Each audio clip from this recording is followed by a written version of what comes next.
Sa number 3, masobra sa 1,000 ka mga pasahero, mga sakayan, mga ro-ro vessel ang stranded karon sa nagkalain nga mga pantalan sa Negros Occidental bangod sang bagyo nga Basyang. As of 2 p.m. subong adlaw, kanselado sa gihapon ang mga biyahe sang sakayan pandagat sa mga puerto sa Negros Occidental bangod sang bagyo nga Basyang.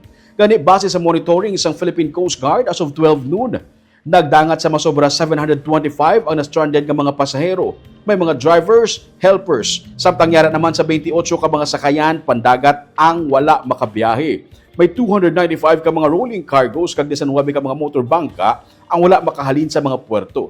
Sa Bredco Port sa Bacolod City, gindala ang 225 ka mga stranded nga pasahero sa Education and Training Center School kod ETCS kung diin temporaryo sila nga nagtener samtang wala pa nagbalik ang biyahe sa mga barko sa mga puerto.